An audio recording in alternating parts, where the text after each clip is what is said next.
Welcome to Working Smarter, Concise Compliance Conversations, featuring Wendy Rubis, sponsored by VillageMD, primary care physicians. Practice medicine the way you've always wanted. Data, resources, and clinical decision support to care for your patients inside and outside the exam room.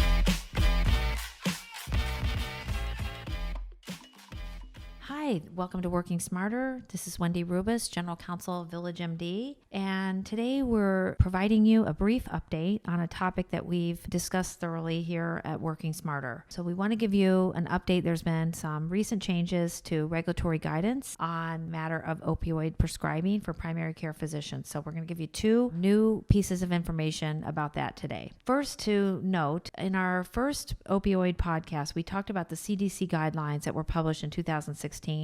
These, as you recall, were directly written for primary care physicians, and they set forth a number of limitations and recommendations around the use of opioids and especially as it relates to chronic pain, the duration of use and how to taper off use. Since that publication by the CDC, there has been an outpouring of objection both from patients and providers, and interestingly enough, even the authors of those guidelines published an article in the New England Journal of Medicine indicating that they feel that their guidelines are being misrepresented or misapplied. The CDC formed a body of experts. You can read all about the process that they used, but on the website you can see the link here if you're watching along.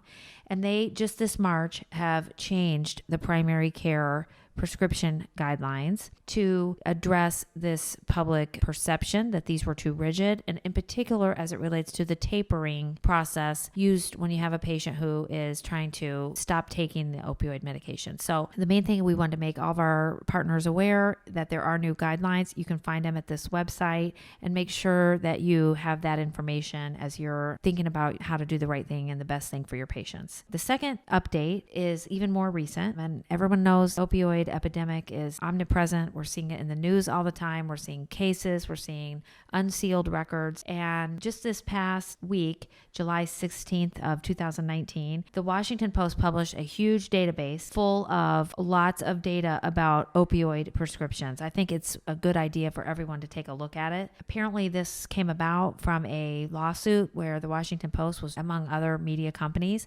trying to get this information from the DEA. Apparently the DEA as well as industry representatives objected to this information coming out. But you actually have to go look at it yourself and see for your own county where you live the volume of opioid prescriptions, and I think it sort of speaks for itself. So we wanted to make everyone aware of that as we all continue to learn how to address this important, what a lot of people are calling public health crisis. So updated information. We're always interested in your questions and your feedback. If you have something that you'd like us to address, please don't hesitate to reach out and let us know. On Working Smarter, thank you all for your time and attention as usual, and we hope to talk to you again about this and other important topics.